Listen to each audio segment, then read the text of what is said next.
You know what feels the worst about bad habits? It's the judgment behind them. That's what makes them feel so bad. It's this thought that everybody's telling you you need to be different, you need to do something different. Get rid of the bad habit, try to change it for a positive one. But what if there's a powerful reason why you have that habit in the first place? Because out of all the things that you could have been doing in the world, instead, you chose that specific thing. So, in this episode, what I'm going to do is uncover the purpose behind the bad habits and how they've actually been trying to help us this whole time, help us actually change our lives for the better. So, sit back and enjoy. What's up? What's up? Welcome back to the channel. And if you're new here, my name is Mike. I'm a pattern breaking specialist and former MMA champion. Now, when you think about bad habits, what comes to mind? Well, it's the things that I've been trying to change this whole time. And no matter how hard I try, it doesn't change. So at some point, I just accepted that this is just what I do from time to time. But that's not allowing us to see the habits for what they are and the purpose that they're trying to serve in our lives. So, in order to see the truth of the habits, I like to break them down into two categories. One category is the small habits, right? These are minor, subtle, quiet, more intimate towards you that only you notice, right? These habits of like biting your nails or picking your skin, pulling your hair. In my case, it's scratching my head. When I get anxious from time to time, I really scratch my head a lot. But when it first happened, I thought my scalp was just dry. So I tried to change my shampoo, try to change my conditioner, go to the doctor, try these different prescriptions. Nothing worked, and it drove me crazy. And if anything, it dried my scalp up even more because I really wasn't paying attention as to what was taking place. And after trying everything under the sun, I just thought, you know what, let me try something different. And I started to really pay attention as to when I was scratching my head.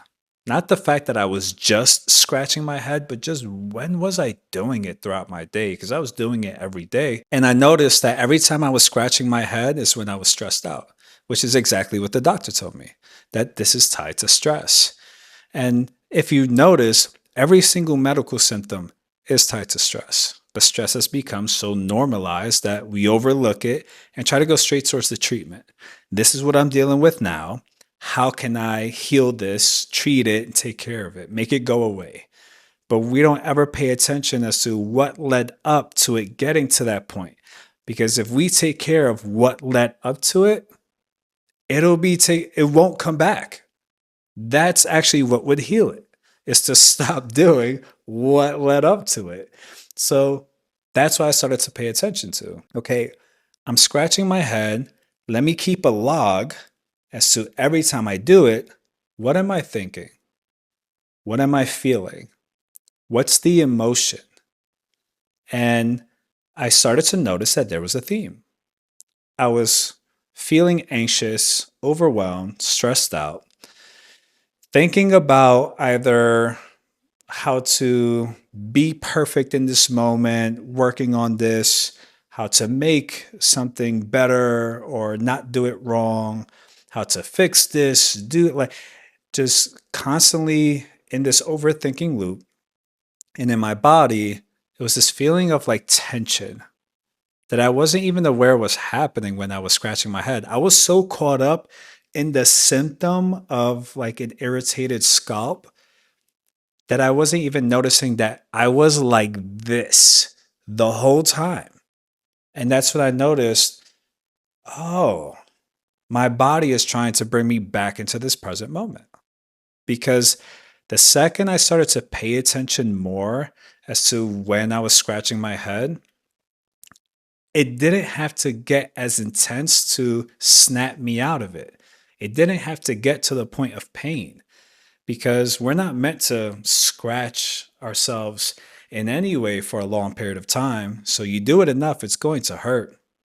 And I noticed that before, when I was just so focused on the symptom that I would scratch, wouldn't pay attention, and it would hurt. And then the pain will get me to snap out of it and then I'll start to beat myself up of like, damn, like I'm scratching my head, this sucks. But then as I increased my sensitivity, my awareness to, oh, I'm scratching, let me stop. That's actually what started to soothe my scalp because I wasn't irritating it. But then as I caught it early, I would feel this. And then because I came back to consciousness, I'm no longer lost in my mind, I felt this happen. Like my shoulders started to drop. And I realized, oh, I'm just wanting to relax in the moments that I'm starting to scratch. It's getting too overwhelming within my mind and within my body. I just need to breathe. It sounds so simple, but when we don't do it long enough, it affects all these different things. To now, there's a symptom that I gotta treat, and I gotta go to the doctor, and I have to do this. Is all it takes is feedback. It's information to let me know I'm stressed out right here, right now. Let me breathe. Let me relax. Even during this video, there were moments where I'm trying to get it right. And I'm trying to remember like which direction am I trying to take this video? And then I'll start to think of like, well, that wasn't good enough. And I need to, and then I'll notice, oh, I'm starting to scratch. Let's breathe. Let's relax. And then every time, because I now know what the habit is telling me, the sensation, the feeling to itch, to scratch goes away. Because I gave myself what I was asking for in that moment. And I didn't have to, you know, get louder to get my attention, which is exactly what the big bad habit is. It's just louder. Because if we ignore the small habits, then it's just going to get louder and louder. The pain has to get bigger because life wants you to be present. Your body is trying to get you out of your mind and back into this present moment. Because it's only when you're present that you're able to make conscious decisions. If not, you're going to be stuck in a loop doing the same thing. And if you're not aware of the direction that you're taking your thoughts in, you're not aware as to how they're making you feel. Because each thought feels something. There's a thought that makes you feel happy, a thought that makes you feel sad, a thought that makes you feel depressed. And if you start to get lost in your mind and you start to mistake all your thoughts for real life, you're not here to take care of your body. You're not here to make conscious choices. So to snap you out of it, because the mind is kind of like a virtual reality. And it's very easy to mistake all your thoughts for real life, because you can also feel the emotions the same way you do in the life in front of you. So to kind of help you tell the difference, a habit will happen. Your body will let you know through how it's responding, through tension, through, in my case, scratching. You ignore that long enough, that will go in towards a bigger habit. A bigger habit could be like drinking, heavy drinking, smoking, drugs, things of that nature, to where not only do you notice the habit, but it also starts to affect everything outside of you.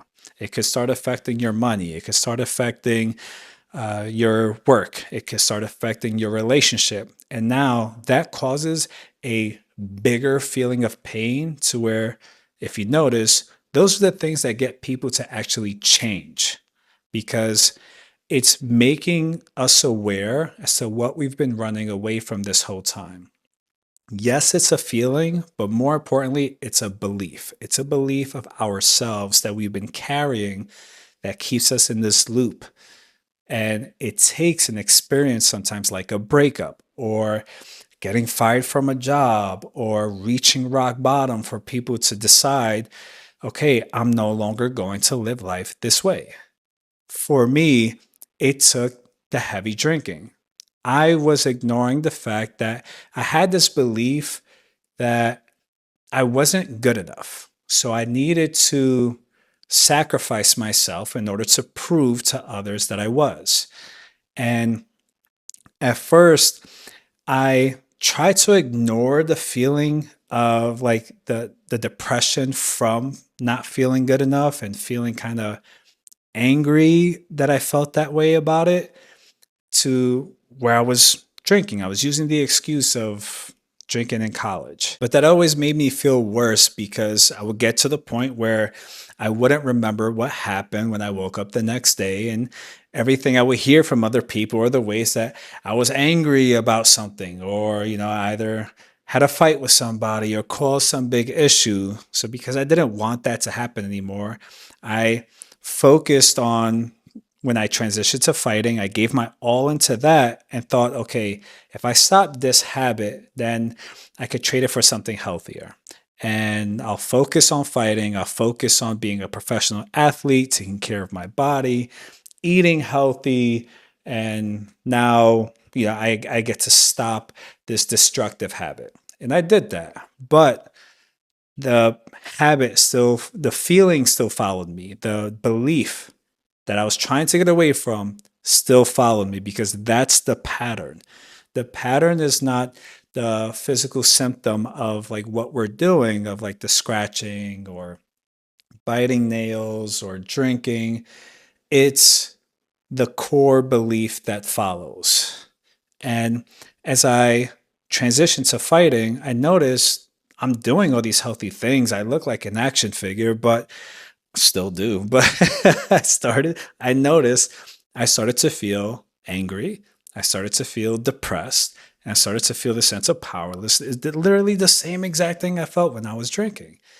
And I started to notice that it didn't matter how many fights I would win. It didn't matter how I won.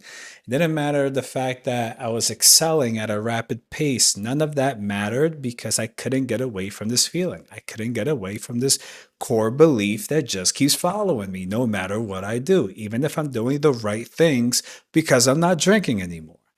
So as I slowed down, and actually it was lockdown that forced me to slow down, I got to see that it was me using fighting to cope with the fact that I wasn't happy. And as I started to sit with that and, took the time to retire from fighting, which was a whole scary experience within itself, I'll share that in another video. I got to see the core of it all was that core belief that I wasn't enough, that I had to be perfect, and I had to be this presentable version of me. And if I wasn't that, I wasn't going to be loved by anybody, because I wasn't loving myself for any version of me. So, in sitting with that, that's what got to change my relationship to where I didn't need something to soothe me. Because what I started to do was notice all the ways that I was still performing. And when I would notice that I started to perform, because it would feel very different in my body, the feeling of like being at home relaxed and I'm able to just be me and just like talk like I'm talking right now, to where I'm like, hey, what's up? What's going on? Like I had to turn it on. That feeling, those are the moments, just like scratching my head, is when I'm aware of that belief just popped up. I'm thinking right now that I need to be this way. And if I'm not, then something is wrong with me. So those are the moments I get to give myself the permission to just relax and not have to do that. And it takes the practice of a new belief that that is not necessary, that is not needed. And it seems like all these destructive behaviors were actually dismantling my entire life. I spent so much of my life trying to fix them for a more positive or better one, but it brought my awareness to when I'm not being myself and what's actually causing this stress and this worry and this tension within my body.